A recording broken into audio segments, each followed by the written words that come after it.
imyaka 2000 rero bihera muri 27 ni ukuvuga ngo izarangira ryari? Ubwo ni 27 kongeraho ibihumbi 2 bigatanga ko imyaka 6000 izaba irangiye muri 2027. None ni ryari tugiye kubiteranya namwe murebe igihe ubwoko bw'Imana bugomba guhabwa ibyasezeranijwe. Tubona ni iki? 5 wongeyeho 2 ni 7, 9 wongeyeho 3 ni 12, nabika rimwe nongeyeho 3 ni 4, 4 nongeyeho 6 ni 10. Ubwo ni 0 mpare rimwe nongeyeho 1 ni 2.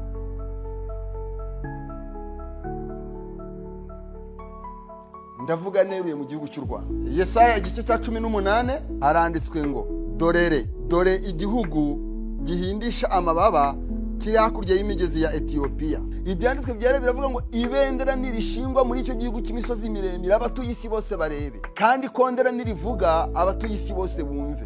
Ibintu bibera hano amahanga akwiye kubihanga amaso niba bashaka kurokora ubugingo bwabo. Muraho neza, muri amahoro nshuti Nkoramutima za handitswe ngo TV official. Amahoro y'Imana nabane namwe. Ubuntu Uwiteka atanga ugwire muri mwe iteka ryose. Ndabasuhuje kandi ngasuhuza n'abazatwumva mu kindi gihe n'abazatureba mu bindi bihe bakaba batari Inkoramutima zahanditswe ngo TV official, ariko nabo mbararikira kugira ngo baze biyunge natwe maze tubane muri uyu muryango mwiza. Rero nzinduwe no kugira ngo tuganire kuri aya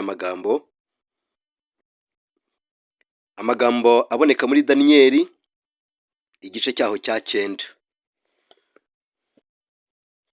Impamvu yabyo mubibonye ku ntangiriro y'ikiganiro, kubera yuko hari umuvandimwe wagerageje kugaragaza ubu buhanuzi bwa Daniyeli uko yabugaragaje. Uku nguku muraza kubikurikira. Mu by'ukuri ubu buhanuzi bwa Daniyeli ndetse n'ibyahishuwe ntabwo bupfa gusobanurwa uko umuntu abyishakiye. Kubera iki? Urwa 2 rwa Petero igice cya 1 umurongo wa 20. Ariko mubanze kumenya yuko ari nta buhanuzi bwo mu byanditswe bubasha gusobanurwa uko umuntu wese yishakiye. Umurongo wa 21. Kuko ari nta buhanuzi bwazanywe n'ubushake bw'umuntu, ahubwo abantu b'Imana bavugaga ibyavaga ku Mana bashorewe n'Umwuka Wera. Nakwibaza muti ibi ngibi arabivugishwa n'iki? Ibi impamvu yabyo nuko hari umubwiriza umwe uherutse kubwiriza isi yose, uko yakoresheje umuyoboro wa YouTube kandi igera ku isi yose, avuga yuko imperuka izarangira muri 2027, bityo Yesu akagaruka nk'uko muza kubyumvira. Rero nicyo gitumye nanjye ngira icyo mbivugaho, kuko nanjye byangezeho kandi yavugaga ko biboneka mu byanditswe byera twizera, kandi bigatuma nanjye nshaka kugira icyo mbivugaho. Turamenya niba ari ukuri cyangwa ari ibinyoma, ibyo turabivuga mu kanya, muraza kubyumva neza, ariko turajyanirana hamwe kugira ngo buri wese arebe ibivugwa niba bifasha cyangwa se niba ntawe byagira icyo bifasha. Ariko niba byagira icyo bigufasha ni byiza, ariko bitagize icyo bigufasha nabyo ni uburenganzira bwawe, ariko ntabwo byaba binejeje. Rero reka tubanze dusabe uyu muvandimwe atwibwire. Amazina banyita Niyitanga Siridiyo. Muvandimwe rero urakoze cyane kutwibwira. Wakwibaza uti impamvu nshatse kuvuga kuri ibi ni iki? Ni iyihe? Si uko ndi intyoza mu kubwiriza, ariko mbere ya byose reka mbanze ngushimire cyane umuhati wawe ukomeye cyane waguteye gukora ibi ngibi. Ni ukuri ni ishyaka ry'umurimo w'Imana kandi ni ishyaka ryo kugira ngo ugarure inzimizi kandi witeguze abantu kugira ngo hato batazatungurwa. Ni byiza kandi birashimishije, Imana ibiguhere umugisha. Nyamara nanjye iryo shyaka niryo rinteye kugira icyo navuga kuri ibi ngibi watangaje cyangwa se iki kibwirizwa wabwirije. Nabonye ushobora kuba warakibwirije hafi icyumweru cyose, ni byiza, ntabwo nabashije kugikurikira icyumweru cyose, ariko nibura icyo nahingukiyeho nicyo nshatse kuvugaho. Rero ndagusabye muvandimwe kugira ngo twunganirane, dufashanye kugira ngo turusheho kwitegura neza Yesu Kristo kugira ngo naza atazadutungura koko. Rero ngiye kureba amagambo aboneka mu ivugabutumwa paje y'106, ni 133 isubi ya 5 n'107 isubi ya 4, kugira ngo noneho mwumve igituma nanjye nagira icyo mvuga kuri ibi ngibi. Paje y'133 isubi ya 5 iravuga ngo uburyo burushije, ni akagingo kavuga ngo shyira ukuri ahagaragara. Baratubwira ngo uburyo burushijeho kuba bwiza bwo guhangana n'ikinyoma ni ugushyira ukuri ahagaragara, maze ukareka ibitekerezo bidafite ireme bigakendera kubwo kubura ababyitaho. Reka dukomeze na paje y'106 isubi ya nyuma, hanyuma tuze kureba ni 107 isubi ya nyuma nanone. Hano baratubwira ngo ni ku kagingo kavuga gucisha inyandiko mu binyamakuru by'isi. Abantu bazagoreka inyigisho twizera kandi twigisha babyitirire ukuri kwa Bibiliya, kandi bizaba ngombwa ko ingamba ziteguwe neza zikwiriye kuzashyirwaho kugira ngo habone ku buryo bwo kwinjiza inyandiko zacu mu binyamakuru by'isi, kuko ubu buzaba uburyo bumwe bwo gukangurira abantu kumenya ukuri. Abantu bazagoreka inyigisho twizera. Hakurya kuri paje y'107 isubi ihera baravuga ngo abakiriye ubutumwa bagomba guhangana n'ubucurabwenge bw'ibinyoma ndetse no kugoreka ibintu gukorwa n'abagabura b'ibimemwa bose, nyamara ntibazi uko basubiza ku bintu nk'ibyo. Reka turebe rero ikibwirizwa cyacu tugisesengure kandi tugire icyo tukivugaho. Ese muvandimwe, ujya gukora iki kibwirizwa wari ushingiye kuki wahisemo iyi nsanganyamatsiko? Byatewe n'iki? Nta nubwo ari twebwe tubyihitiramo, ahubwo dusabwa kumenya igihe umunsi wo kuza kwe uzaba wegereje. Rero iyi nsanganyamatsiko tugiye gukomeza kuyirebera hamwe, ariko turahuriza hamwe ubuhanuzi bw'iminsi 2300 n'umunsi w'impongano muri iki cyigisho. Ubwo ibyo byanditswe nabyo turabireba mu buhanuzi bwa Daniyeli igice cya 8 umurongo wa 14. Reka dusome.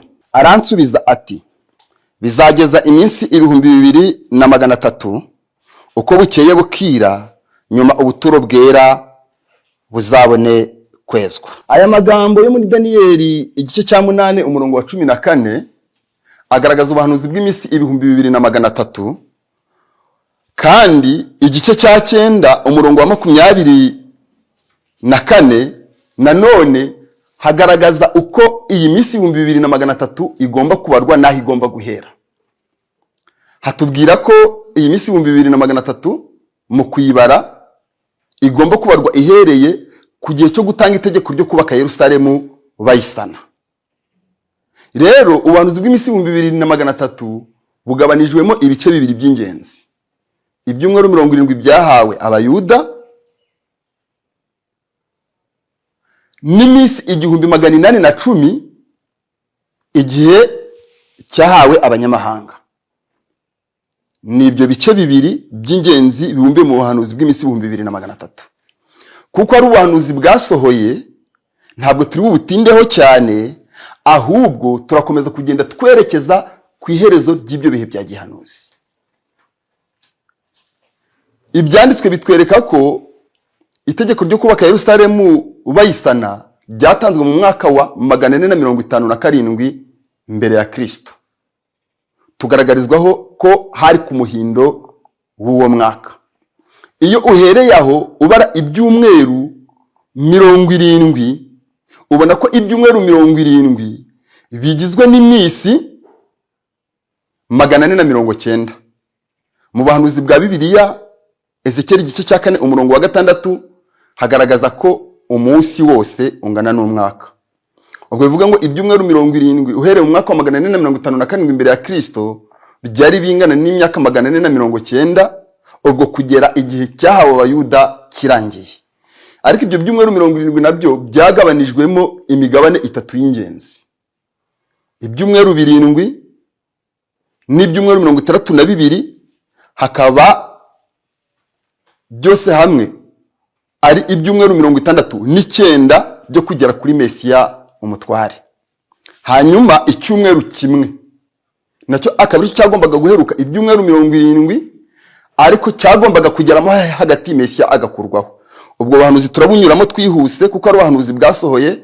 Ntekereza ko abenshi baba babufiteho ubumenyi, ariko n'abatubufiteho ubumenyi bafatira kuri iki cyigisho turimo turebera hamwe, bakazareba igitabo cyitwa Intambara Ikomeye, kikabaha ayo makuru, gifite amakuru arambuye kuri iyi ngingo. Ibyumweru 69 ibyanditswe byera bigaragaza ko ari umugabane w'ibyumweru 70, kandi nanone ibyumweru 70 ukaba umugabane w'iminsi 2300. Iminsi 2300 igabanijemo ibyiciro bibiri by'ingenzi. Hari ibyumweru 70 byahawe Abayuda, hagasigara iminsi 1810. Iyi minsi 1810 kikaba ari igihe cyari kigenewe abanyamahanga. Iyi minsi 2300 igizwe n'ibyumweru 70 kongeraho iminsi 1810. Gutangira kubara iyi minsi 2300 twamaze kubona ko bitangira mu mwaka wa 457. Iyo ubaze uhereye icyo gihe ubona ko iminsi 2300 ariyo myaka 2300 irangira mu mwaka w'1844. Ariko se bibarwa gute kugira ngo bigere aho ngaho? Nuko uvanye mu mwaka wa 457 kugeza muri rimwe, kugeza mu mwaka wa mbere, ubu ufite iyi myaka 457 yuzuye. Kuko nta mwaka wa 0 wabayeho, mu kubara bageze muri rimwe bahita bakomereza muri kabiri. Ubwo rero iyi myaka 457 bigaragara ko ufashe imyaka 2300 ugakuramo imyaka 457 wabona iki? Reka turebere hamwe igisubizo wabona. Abakurikiye namwe iyi mibare mwayikora. Imyaka 2300 ukuyemo imyaka 457 hasigara imyaka 1843. Kuko uyu mwaka wa mbere ubariwe mu myaka 457 ibanza, bituma imyaka 1843 itangirana n'umwaka wa kabiri. Bityo ibyo bikaba bigaragara ko igomba kurangira mu mwaka w'1844. Ibi byatewe n'iki? Nuko nyine wa mwaka wa 0 utabayeho, ahubwo bageze muri rimwe bahita bakomeza ngo kabiri. Kandi umwaka wa mbere wabariwe muri ya myaka 457 ya mbere ya Kristo. Nicyo gituma iyi myaka 1843 irangira mu cya 844. Niki ubuhanuzi bwari bwaravuze kuri iyi ngingo? ubuhanuzi bwari bwaravuze ko iyi myaka, ibi byumweru 70, ibyumweru 69 bigenda bikagera kuri Mesiya umutware. Ni ukuvuga ko ibyumweru 69 birangiye, nibwo Kristo yagombaga kuba, nibwo Yesu yagombaga kuba Mesiya, cyangwa se bivuga Kristo, bivuga uwasizwe amavuta. Iyo ubaze iyi myaka 457 ya mbere ya Kristo, ibyumweru 69 nabyo, ibyumweru 69 biza guhana n'iminsi, ubwo ni icyumweru kigizwe n'iminsi 7 ukubye 69, ibi bigahita bitanga iminsi 483. Iyi myaka 483 uhise ubara nanone ko muri rimwe harashize imyaka 457, uhita ufata nanone 483 ugakuramwo 457, ugahita ubona imyaka yari isigaye nanone kuva muri kabiri kuko umwaka wazo rutabayeho kugira ngo tugere kuri Mesiya. Ibi nabyo biraza bigatanga imyaka 483 ukuyemo 457, hasigara imyaka 26. Iyi myaka 26 kuko itangirana n'umwaka wa kabiri, namwe murahita mubona neza ko ihita irangira mu mwaka wa 27, ubwo muri iki gihe turimo. Ni ibintu bibarika umuntu wese yareba akabibona. Ibi rero byuzuza ubuhanuzi kuko tubona ko Kristo yabatijwe mu mwaka wa 27 w'igihe cyacu. Nibwo yabatijwe na Yohani Batista, kandi mu mubatizo we niho umwuka wera yamumanukiyeho aramuhamiriza, ijwi ry'Imana riravuga ngo uyu niwe mwana wanjye nkunda nkamwishimira. Icyo gihe ubwo nibwo yarabatijwe mu mwuka wera, asizwe n'umwuka, ari byo bivuga Kristo cyangwa Mesiya. Ubuhanuzi mu by'ukuri bwasohoye nk'uko ibyanditswe byera byari byarabivuze. Rero kugira muri 27 harasigaye icyumweru kimwe, icyumweru kigirwa n'iminsi 7, ubwo iyi minsi 7 ikaba ingana n'imyaka 7.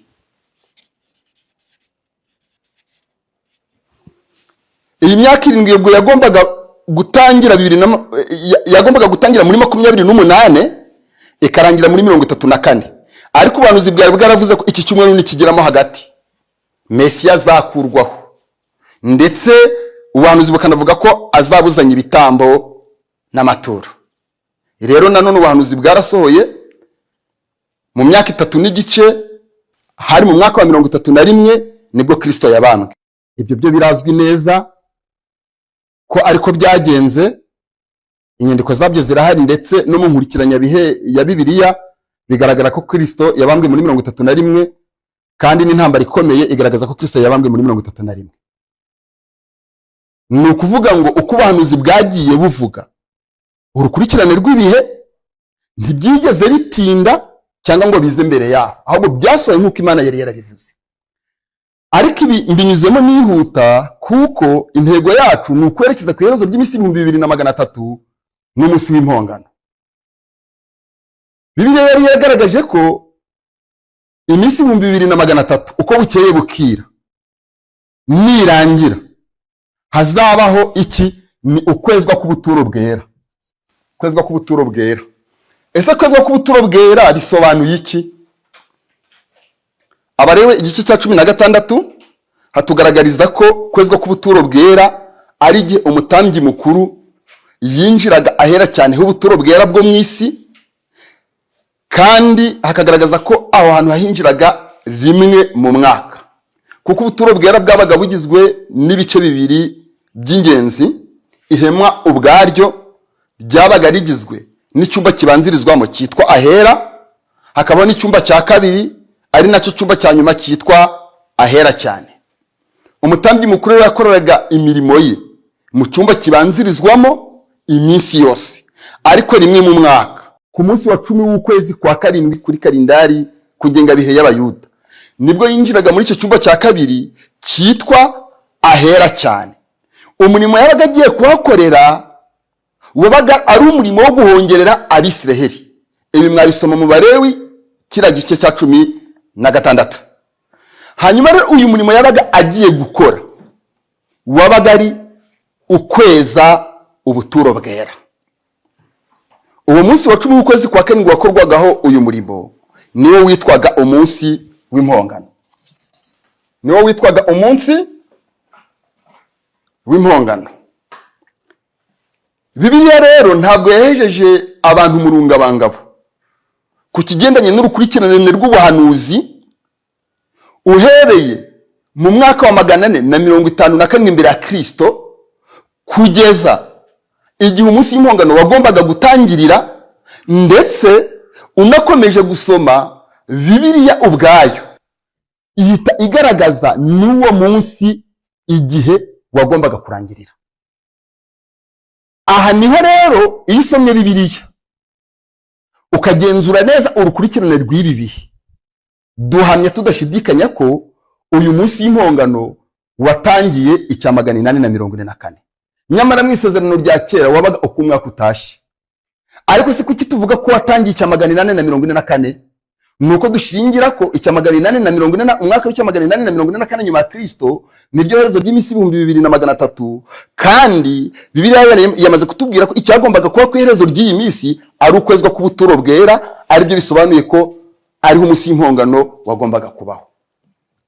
Nyamara nk'uko abatambyi bo mu isezerano rya kera bashushanyaga ubutambyi bwo mu isezerano risha aribwo butambyi bwa Kristo. Erega ikibazo ntabwo kiri ku buryo imyaka 2300 cyangwa se iminsi 2300 ibarwa.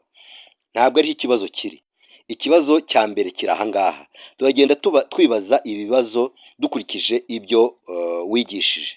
Ikibazo cya mbere kiri aha ngaha.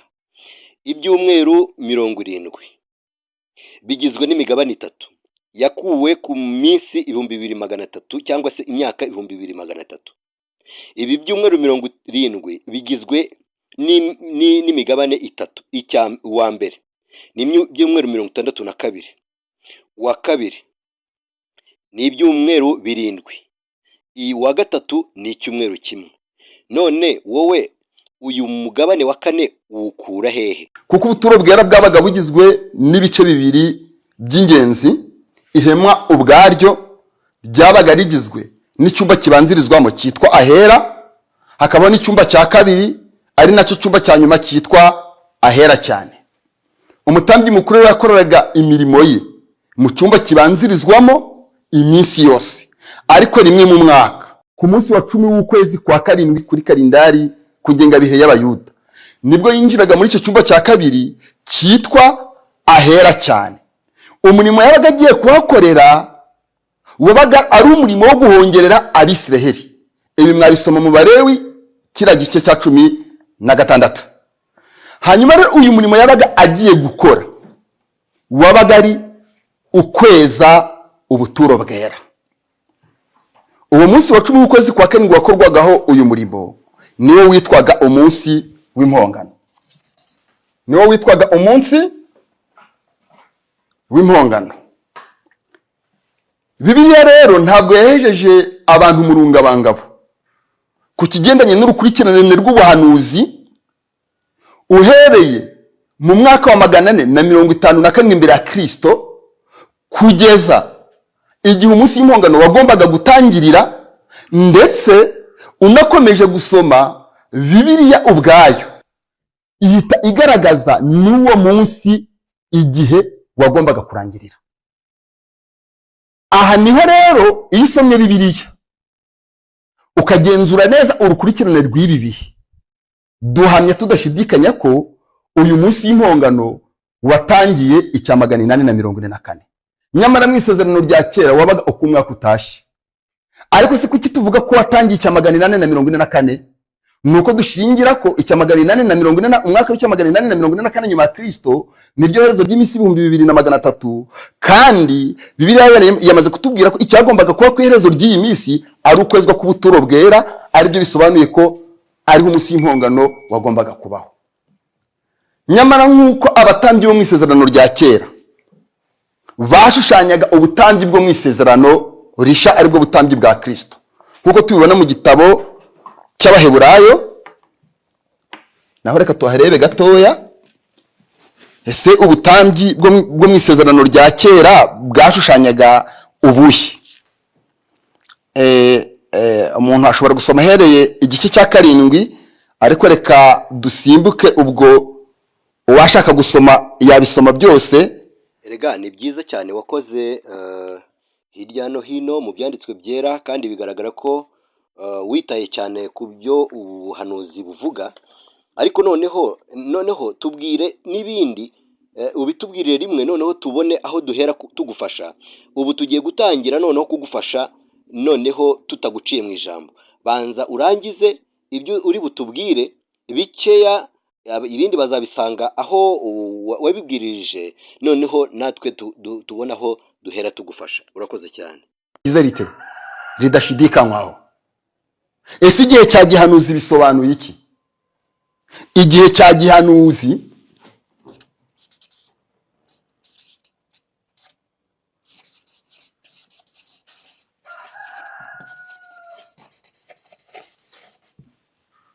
bisobanura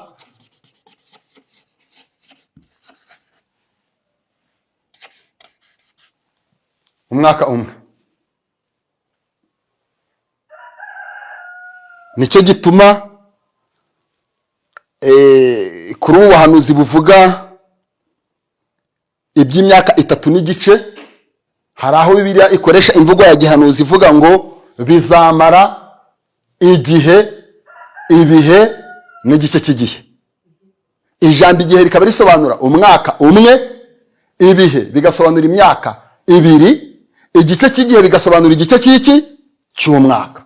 Ubwo mu mvugo y'ubuhanuzi igihe cya gihanuzi bisobanura umwaka umwe.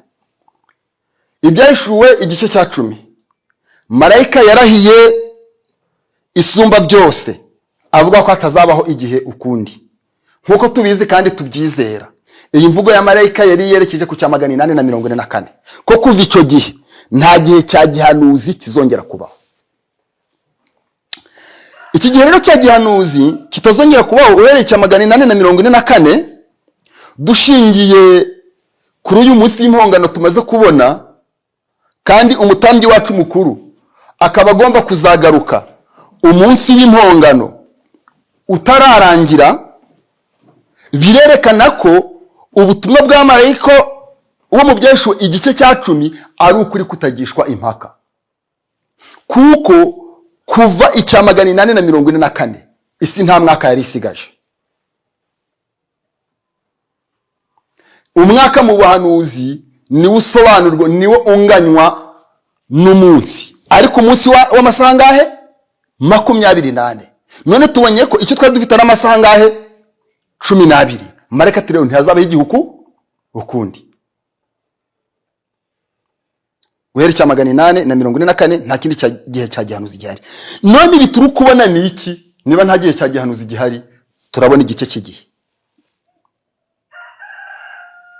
Ni ukuvuga ngo ubwoko bw'Imana ntibuzigera bugira ubutumwa bw'igihe kuva icya 844.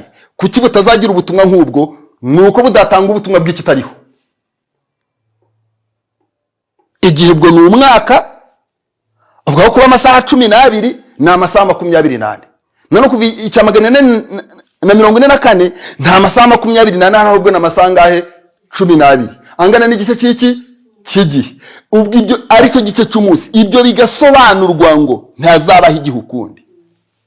Ubwo wavuga ko hari ibirenga, yabashatse kwerekana ko kuva icya 844 hari igihe, mu gihe marayika we yamaze guhakana ko nta gihe kigize gite gihari. Yesu nabaga itagaragaza ko ubwo igihe ari iki, ari igice cy'igihe, ariyo masaha angahe? 12. Daniyeli nawe mu buhanuzi bwa Daniyeli, marayika nawe yerekanye ko kuva icya 844 igihe ari umunsi w'iki w'impongano. Nyamara ubwo mu Byahishuwe igice cya 10 marayika yamaze kudukopeza ko uwo munsi w'impongano atari igihe cya gihanuzi. nicyo gituma tubona ko ari igice cy'igihe.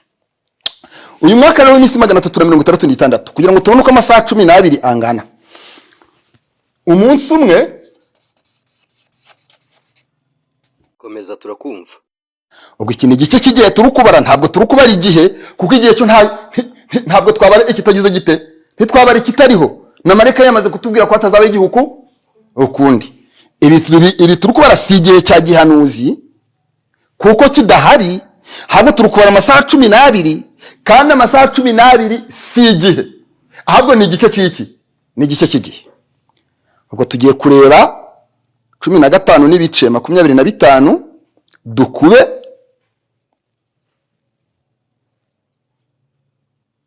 12. Icyo turabona iminsi 183.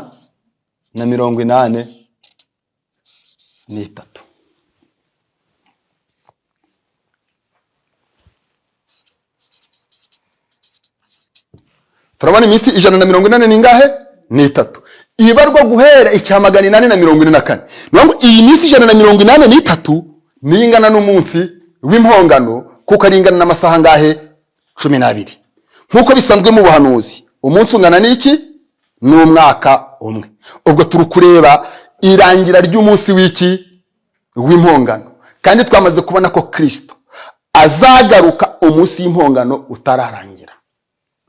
Kubera icyo agomba kugaruka utararangira, nuko nkuko dusanzwe tubizi, hagomba kubanza kurangiza umurimo we mu buturo bwera, nkuko no mu buturo bwera bwo mu isezerano rya kera mu ihema ryo ku isi byagendaga.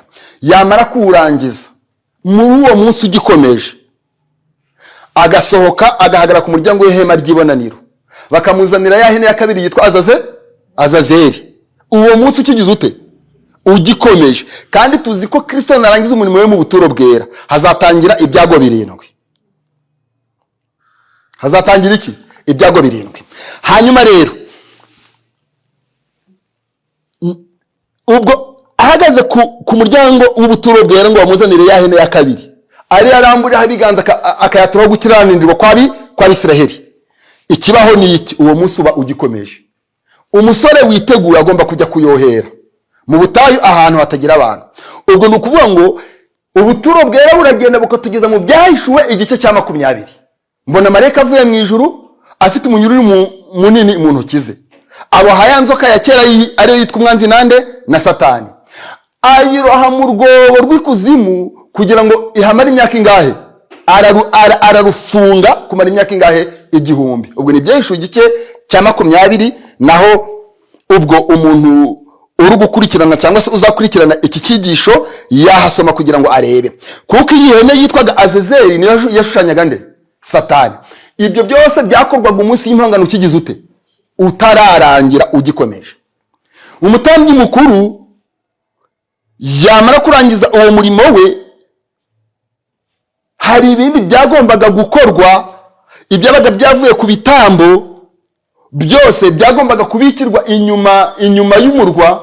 Ikindi agombaga gusubira mu buturo bwera, akiyambura imyenda y'ubutambyi, akoga, akambara imyenda igize ite? Isanzwe, akagaruka guha Abisiraheli iki? Umugisha. Uwagiye kohera ya hene nawe yagombaga kuza akiyambura, akoga, nawe akabona kugaruka mu ki? Mu iteraniro ry'Abisiraheli. Uwo munsi utaragira ute? Utararangira. Ku buryo uwo munsi wagombaga kurangira, imirimo yose ikorerwa mu buturo bwera no guhabwa umugisha k'ubwoko bw'Imana no koherwa kwa Azazeli byagize gute? Byarangiye muri uwo munsi.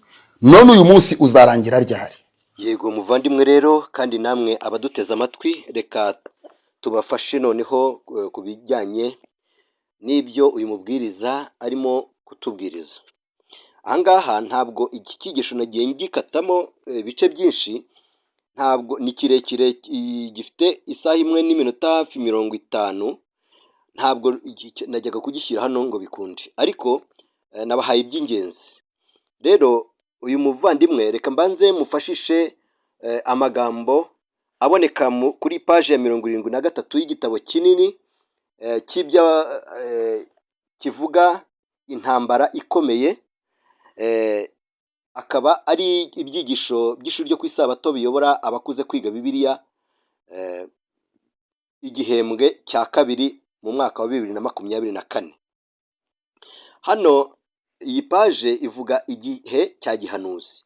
Nagende asome arebe igihe cya gihanuzi icyo ari cyo, areke kwitiranya ibintu. Igihe cya gihanuzi nagende abisome. Hanyuma rero reka noneho dutangire tumufashe muri ubu buryo. Reka duhere mu ubutumwa bwatoranijwe umugabane wa gatatu cyangwa se umuzingo wa gatatu, paje yaho ya 307, itubwire yuko ibihamya ari uburinzi bwacu cyangwa se ari umurinzi wacu. Reka tujyeyo. Ni kuri paje 307 baratubwira ngo isubi ya 4. Reka duhere ku ya gatatu. Baratubwira ngo nimubwire abantu kutagira ijambo ry'umuntu bemera kubyerekeye ibihamya, ahubwo babisome kandi babyige ku giti cyabo. Ubwo nibwo bazamenya ko bahamanya n'ukuri. Ijambo ry'Imana ni ukuri. Isubi ya 4. Ndingingira bene data kugira ngo bimenyereze inyigisho ziboneka mu bihamya.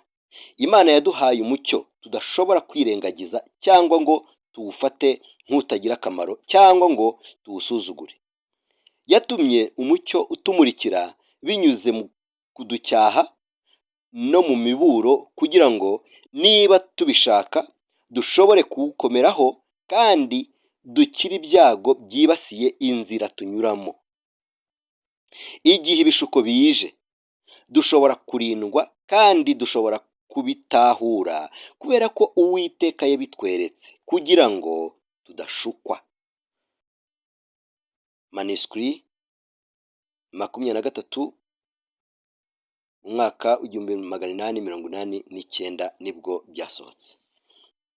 Hano rero kuri paje ya 306 y'iki gitabo cy'ubutumwa bwatoranijwe mu mugabane wa gatatu, hari ingingo ivuga ngo kwiyigisha kwagombye gusubiza ibibazo.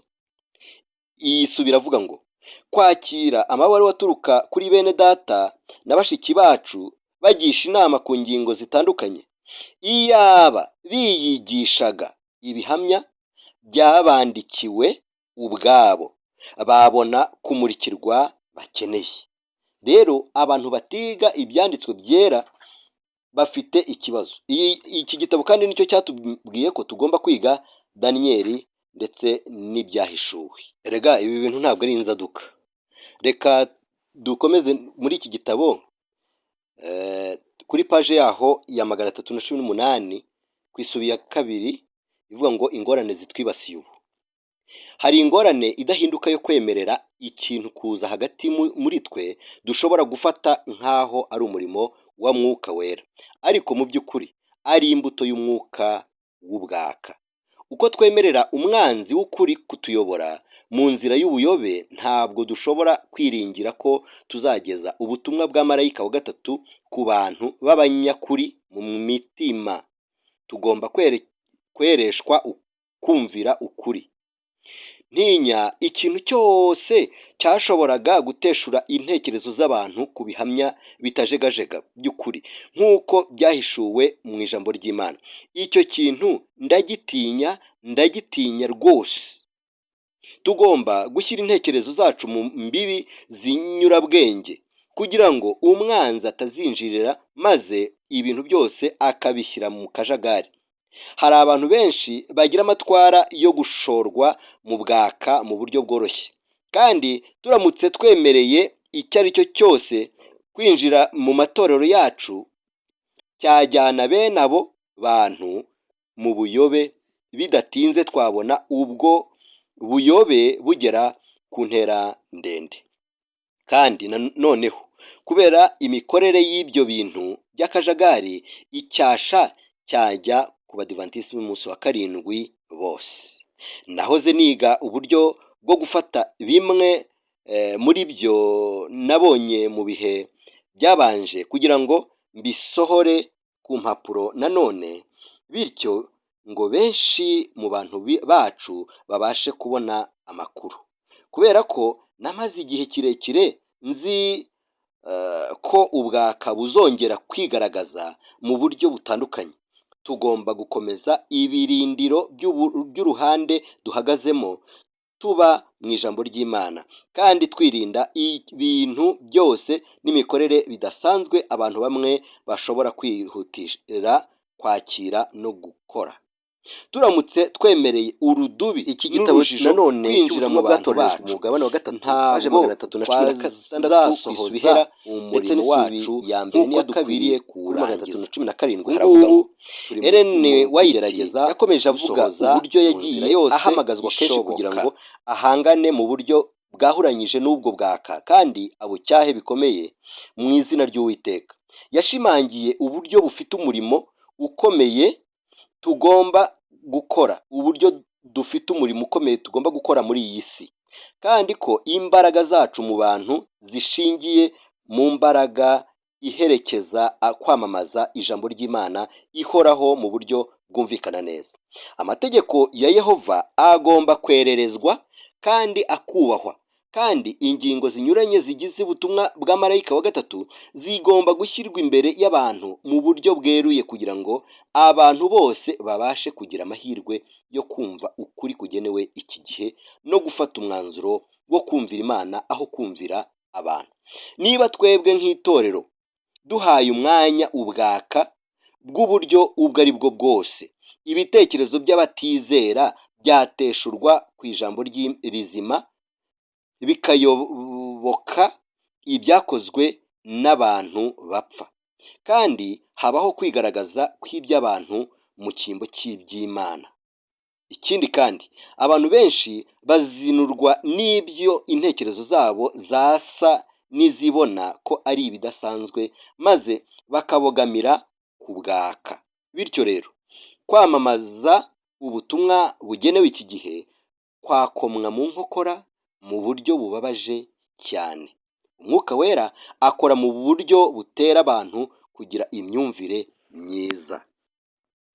Wakwibaza utese ibi byaba biterwa n'iki? Buriya rero ntabwo ari uko uyu muvandimwe yaba yarashatse hari kubeshya abantu, ariko ahubwo niko yabyumvaga, kuko bituruka ku mubi, bituruka kuri Satani. Reka turebe mu rwandiko rwa kabiri Pawulo yandikiye Abatesalonike igice cya 2 umurongo waho, reka duhere ku murongo wa 8. Nibwo wa mugome azahishurwa, uwo umwami Yesu azicisha umwuka uva mu kanwa ke akamutsembesha kuboneka kukuza kwe. Kuza k'uwo mugome rero kuri mu buryo bwo gukora kwa Satani, gufite imbaraga zose n'ibimenyetso n'ibitangaza by'ibinyoma. Nubwo wakumva yuko ibintu bijya kuba ari ukuri, ariko si ukuri, ahubwo harimo ibinyoma. Umurongo wa 10, n'ubuhenzi bwose bwo gukiranirwa kubarimbuka kuko batemeye gukunda ukuri ngo bakizwe. Abantu kubera ko batemeye gukunda ukuri ngo bakizwe, niyo mpamvu birundurira mu binyoma. Umurongo wa 11 bifite iyihe ingaruka? Umurongo wa 11, nicyo gituma Imana izaboherereza ubushukanyi bukomeye cyane ngo bizere ibinyoma, kugira ngo abatizeye iby'ukuri bose bakishimira gukiranirwa bacirweho iteka. Aha ngaha rero bene data, mu by'ukuri birakomeye, kubera yuko umuntu w'umunenganenzi udashaka kwivuna, udashaka kumenya ukuri uko gushinze imizi mu ijambo ry'Imana, uyu nguyu afite ibyago kuko azizera ibinyoma. Reka rero turebe amagambo akurikiyeho atugaragariza ibyo Imana idushakaho n'uburyo ishaka ko tugenda. Reka turebe amagambo turi mu kuganiraho yaturangiye, Daniyeli 8, ariko reka dusomye Daniyeli 9 gusa umurongo waho wa 24. Ibyumweru 70 bitegekeye ubwoko bwawe n'umurwa wera, kugira ngo ibicumuro bicibwe n'ibyaha bishire, no gukiranirwa gutangirwe impongano, haze gukiranuka kwiteka, ibyerekanywe n'ibyahanuwe bifatanishwe ikimenyetso ahera cyane hasigwa amavuta.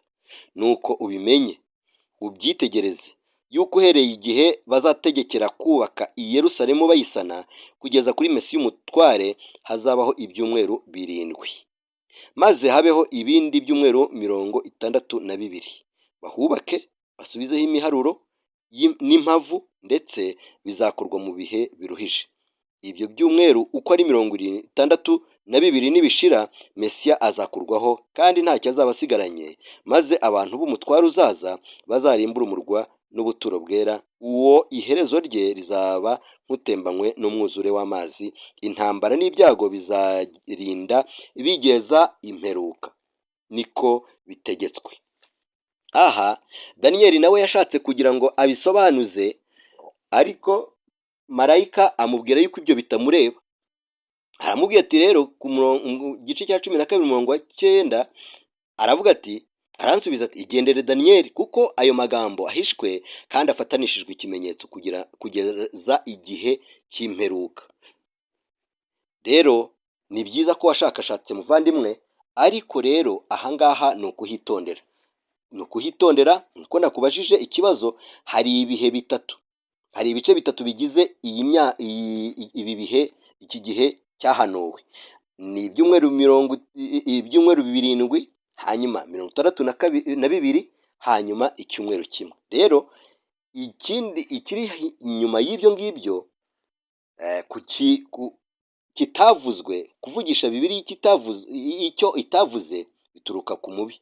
Reka rero turebe na Yesu iki kintu barakimubajije muri Matayo 24:36. Reka turebe. Bamubajije, nuko arababwira ati, rero ariko uwo munsi n'icyo gihe ntawe ubizi, naho baba abamarayika bo mu ijuru cyangwa umwana, keretse Data wenyine. Reka tubaze ibyakozwe n'intumwa igice cya 1:7, maze naho twumve uko hatubwira. Kuko ari nta kintu dushobora gukora kugira ngo turwanye ukuri keretse kukurwanirira. Maze bamaze gukomeza kumuhata ibibazo, bamubaza niba yababwira igihe. 7, ibyakozwe n'intumwa igice cya 1:7, arabasubiza ati, si ibyanyu kumenya iby'iminsi cyangwa ibihe Data yagennye n'ubutware bwe wenyine. Ahangaha uyu muvandimwe rero wagerageje kuvuga iby'ibihe akabiha ubusobanuro budashoboka, ubusobanuro butari bwo. Bibiliya ntabwo ifata ikintu kimwe ngo igihe ubusobanuro burenze ubwo kigomba kugira. Ntabwo ikintu gishobora gusobanurwa mu buryo butari bwo, mu buryo bumwe, ngo nikigera ahandi gisobanurwe mu buryo bundi. Iba yavuze neza uko bigomba gusobanurwa. Nagera hano ngo ko nabonye avuga igihe, ngo igihe ubwo ngubwo ngo byanze bikunze ngo ahantu hose uzasanga igihe uzasanga ari umwaka. Arabasubiza ati, si ibyanyu kumenya iby'iminsi cyangwa ibihe. Ubwo rero ageze hano yahita avuga imyaka 2, ngo si igihe cyo kumenya, ngo si ibyacu kumenya imyaka 2. Oya muvandi, ntago ari byo. Reka dukomeze turebe. Yesu nawe yaraberuriye ababwira yuko bitabareba. Kubw'ibyo rero nibategereze ibyo bahawe. Ibyahishuwe ni ibyacu, ariko ibyahishwe ni iby'Imana ku giti cyayo. Kuki dushaka kumenya iby'Imana itaduhaye? Kumenya ko umuntu kugomba kugira aho kugarukira, kugomba kugira imbibi Imana yashyizeho. Ibyo rero niba ushaka ibirenze ibyo, ahubwo tegereza itwarana, kugira ngo nugera mu ijuru uzabashe uzabibaze. Ariko ibitari ibyo biba ari ukurengera. Reka rero dukomeze turebe amagambo Imana idufashisha kugira ngo tutarenga imbibi, ahubwo birusheho kudusobanurira ibyo dukeneye, uburyo tugomba kwitwara, ndetse n'aho tugomba guhagarara. Ikibazo turushaho kugishakira muri Luka igice cya 12 umurongo waho, wenda duhereye ku murongo wa 42. Umwami Yesu arabasubiza ati, ninde gisonga gikiranuka cy'ubwenge shebuja azasigira abo mu rugo rwe ngo abagerere igerero igihe cyaryo? Nimugera ahangaha mwumve, navuga igerero mwumve ubutumwa bwiza kuko nibyo byo kurya, niryo gaburo rikwiriye ubwoko bw'Imana. None ku murongo wa 43 aravuga ati hahirwa rero uwo mugaragu shebuja azaza agasanga abikora. Nyamara ku murongo wa 44 aravuga ati ndababwira ukuri yuko azamwegurira ibyo afite byose. Ariko rero 45 uwo mugaragu niyibwira ati databuja aratinze, agatangira gukubita abagaragu n'abasha no kurya no kunywa no gusinda, shebuja w'uwo mugaragu azaza munsi atamutegereje n'igihe atazi, azamucamo kabiri amuhanane n'abakiranirwa. Ikibazo gihari gikomeye kiri aha ngaha ku murongo wa 45, kwibwira ko databuja atinze. Niyibwira ati databuja aratinze, uku kwibwira ngo aratinze niho hahera ibibazo, abantu bavuga bati azaza igihe n'iki gihe, iki gihe n'iki, kubera ko baba bumva yuko atinze. Nyamara ntabwo atinze kuko Petero aratubwira ati mu rwa kabiri rwa Petero igice cya 3 umurongo wa 9 ati umwami Imana ntitinze isezerano ryayo nk'uko bamwe batekereza yuko iritinza, ahubwo itwihanganira, idashaka ko hagira n'umwe urimbuka, ahubwo ishaka ko bose bihana. Naho twebwe turashyiraho amatariki yo gushitura abantu no kugira ngo bihanishwe n'ubwoba bazarimbuke, nyamara bibwiraga ko bihanye. Hari abandi bantu ibi bintu byabayeho, ntabwo ari mwebwe mwenyine, nta nubwo ari twebwe twenyine, byabaye no ku bandi. Reka turebe n'abandi byabayeho mu bihamya by'itorero volume ya mbere paje ya 58 kugeza 63, ndetse turasoma na 77 isubi ya kabiri ndetse n'iya gatatu. Elina White aratubwira ati paje ya 58 ibihamya by'itorero muzingo wa mbere, aratubwira ati ibi bintu byababayeho abantu bamwe igihe Mireri yavugaga ko Yesu azagaruka mu 1843, abantu bamwe bari baragaragaye ko bafite kwizera nyakuri, basaga n'abari barabitewe n'ubwoba, maze noneho ubwo igihe cyahitaga ubutwari bwabo ubutwari bwabo buragaruka, bityo bashize amanga bifatanya n'abakobanyi, batangaza ko batigeze na rimwe bashukwa ngo bizere inyigisho ya Mireri wari umwaka wasaze. Bavugaga ko bakunda kandi bafitiye ubwuzu kugaruka kwa Yesu, nyamara igihe atagarukaga babaye nk'abatuye umutwaro uremereye, maze bisubirira mu kuba abantu batagira icyo bitaho no kwirengagiza iyobokamana nyakuri. Aba bantu rero babaye abakobanyi. Hano ngo nawe arishyiramo akavuga ati twagize urujijo kandi twumva ducitse intege cyane, ariko ntitwaretse kwizera kwacu. Benshi bari bagikomeje kugundira ibyiringiro by'uko Yesu atajyaga gutinza kugaruka kwe.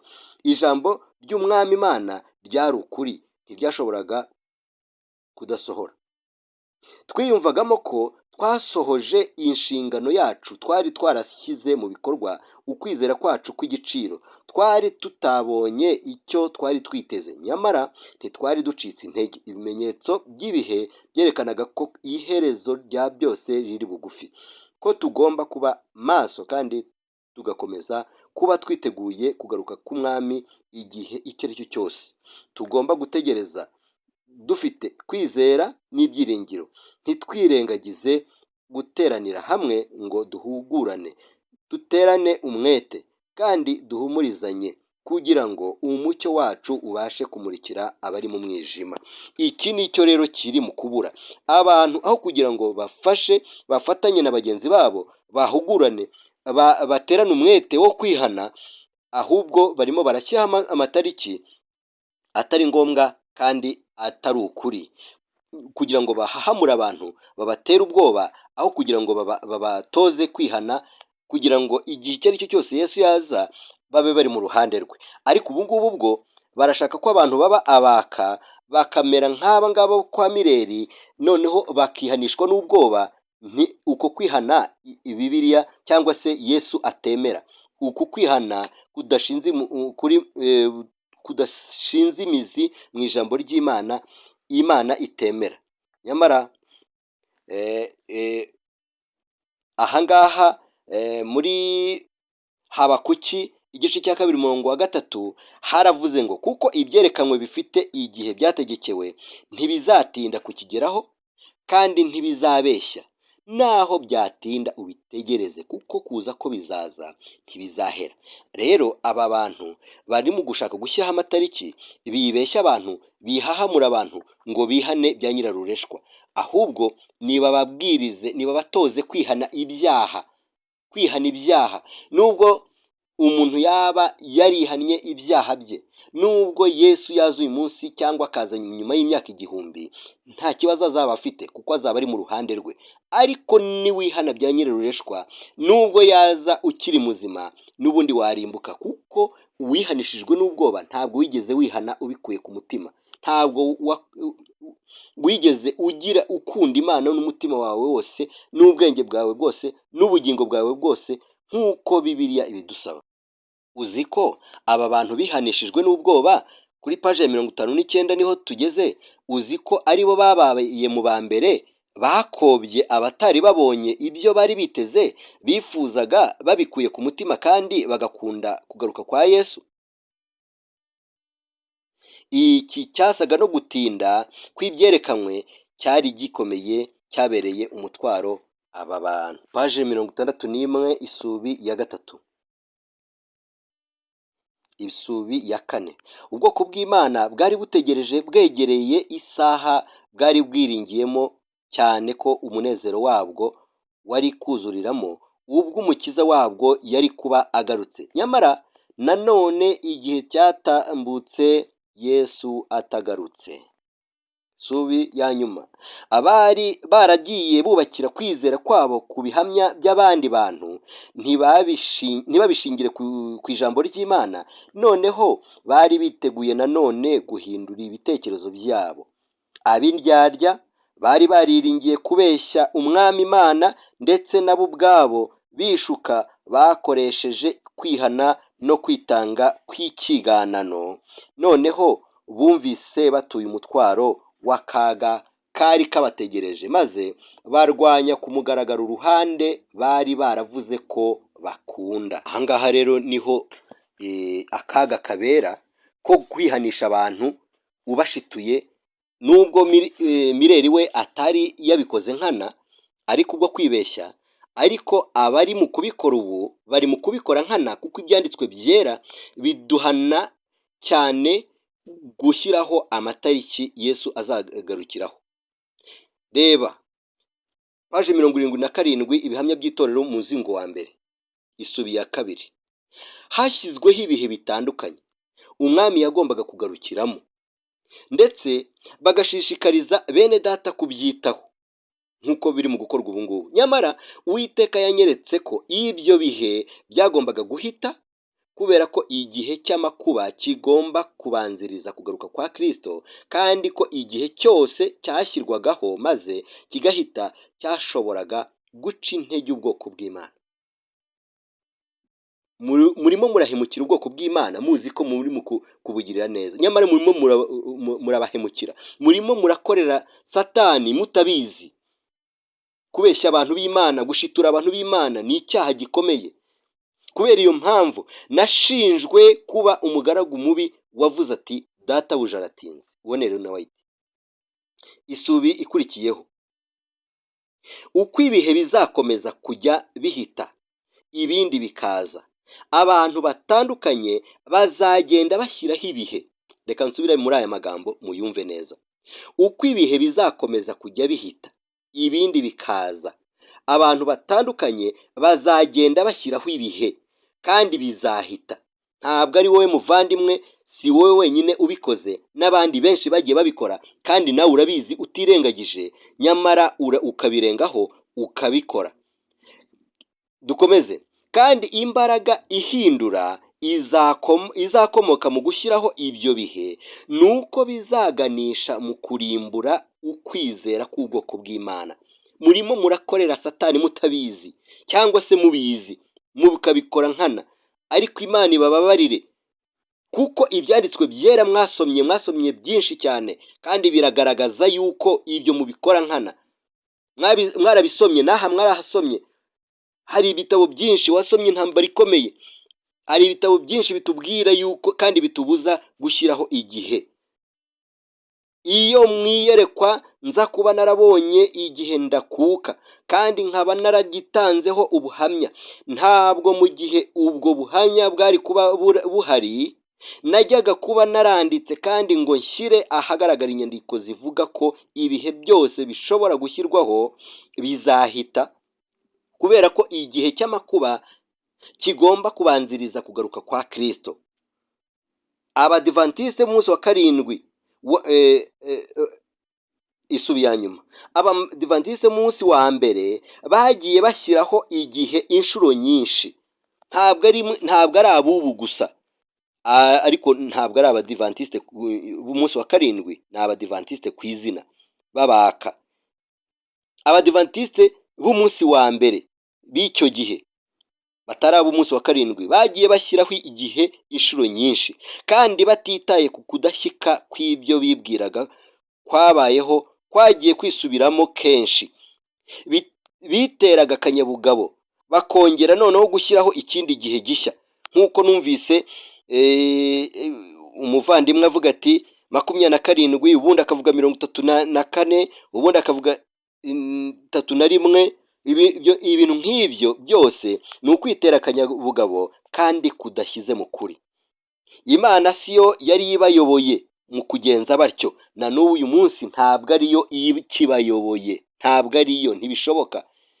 Imana siyo ibayoboye. Kubw'ibyo rero imyaka 600 baheraho bakavuga ko imperuka cyangwa se isi izarangira, cyangwa se Yesu azagaruka muri 2027. Iyi myaka 600 ntabwo byanze bikunze igomba kugirwa n'ibice bitatu, 2 bya mbere, 2 bya kabiri, 2 bya gatatu. Oya, kubera iki? Ahangaha niho kwibeshya kuri, kuko umwuzure, igihe umwuzure wateraga, Metusela ari we sekuru wa Nowa n'abandi bakomeje gufasha abantu no kubabwira guhungira mu nkuge. Iki gihe Lameki se wa Nowa, isi yarimbujwe umwuzure hashize imyaka 5 apfuye. Naho se uyu Metusela we yapfuye mu mwaka umwuzure wajemo. Icyo gihe cy'umwuzure waje hari hashize imyaka 656 isi iremwe. Mu myaka 656. Igihe rero mushaka kwibeshya mwitwaza yuko 2000 bya mbere ngo umwuzure warabaye, 2 bya kabiri Yesu aragaruka, ndetse ugashingira ugahera kuri 27 Yesu abatizwa, warangiza ukongeraho 2000 ngo 2027 ngo nibwo isi izezwa, cyangwa se Yesu azava hera cyane, hanyuma isi igashyirwaho umusozo. Oya, ko nukwibeshya rwose, nukwibeshya. Nubishaka niwumva ukeneye kubisoma uzarebe page ya 23 isubi ya kabiri cyangwa ya gatatu yo mu gitabo cyitwa Inama Ikomeye y'Imana. Ntabwo bigomba kuba ibice bitatu bingana byanze bikunze, 2000 bya mbere, 2000 bya kabiri, 2000 bya gatatu, kuko n'ikimenyimenyi urahera muri 27 nyuma yo kuvuka kwa Kristo, ubwo byaba bibaye ari 4027. Rero ntabwo ari bigomba kungana byanze bikunze. Reka nkosore hano nari mvuze ngo 2000 bya kabiri Yesu aragaruka. Oya, nashaka kuvuga ngo Yesu aravuka. Reka dusoze ku mwanzuro mbaha nkoresheje igitabo Ubutumwa Bwatoranijwe umuzingo wa 3. paje yaho 321 ndetse na 322 haravuga ngo mwumve kandi mutega amatwi iri jambo kandi nimuryizera nimuryitaho rizabafasha. Isubi ya nyuma, ibihe bimwe munyuramo ntabwo bishyira mu kaga imitima yanyu gusa, ahubwo binateza akaga mu mitima y'abandi benshi, kubera ko mwifashisha amagambo ya Kristo y'agaciro kenshi ndetse mukanifashisha ibihamya kugira ngo muhamye ko ubutumwa bwanyu ari ukuri. Muyoba mwibwira ko muyoborwa n'ijambo ry'agaciro gakomeye ari byo kuri, ndetse n'ibihamya Imana yahaye ubwoko bwayo. Mukoreshwa n'imbaraga mbi zibakoreramo, kandi mwishingikirije ku mvugo ziyobya. Mugerageza gutuma ukuri kw'Imana gushyigikira ibitekerezo by'ibinyoma ndetse n'ibikorwa bidatunganye, bidafite ishingiro kandi by'ubwaka. Ibi bituma umurimo w'itorero wo gushyira abantu ukuri k'ubutumwa bwa marayika wa gatatu urushaho gukomera inshuro 10 ndetse na 20. Bavandimwe, nimukomeza gushyira amahwa mu nzira y'abana b'Imana muzabibazwa. Wabikora ubigendereye, wabikora utabigendereye, uzabibazwa. Icyo nakugiraho inama ni kimwe: pfukama usaba Imana imbabazi, nurangiza waturire abo wabeshye ubasaba imbabazi. Niba utari ubigambiriye, niba utari ubigendereye, saba Imana imbabazi. Ntabwo ari wowe wa mbere waba wibeshye, ariko niba wari ubigendereye nabwo usaba Imana imbabazi, n'umutunzi w'imbabazi arakubabarira. Ariko wature ujye imbere y'ubwoko bw'Imana ubusaba imbabazi yuko utari ubigendereye, ari ibihamya utari ufite. Ariko niba wari ubigendereye nabwo ubusabe imbabazi, ubabwire yuko wafuditse. Imana n'umutunzi w'imbabazi irakubabarira, wowe n'abandi bose babigerageje n'abandi bazabigerageza. Iri jambo riracyahoraho, rihoraho kandi rizabahana, rizabakebura. Emera rero gucyahwa. Usome mu Migani igice cya 29 umurongo wa mbere. Haravuga ngo ucyahwa kenshi agashinga ijosi azavunagurika atunguwe, nta kizamukiza. Rero hamwe n'abandi bazagerageza kubikora, reka mbakebure, mbafashe muri ubu buryo. Mbafashe bene data, mbafashe kuko ibi bihamya nasonzoranyije ni bikeya bihuye n'iki gihe dufite cy'iyi video udashobora kurenza igihe kingana gutya. Nacyo kibaye kinini siko nabishakaga. Ariko rero nihagira n'undi ubitekereza, nihagira n'undi ubikora, ibyo amenye yuko ari ukwishyira mu kaga.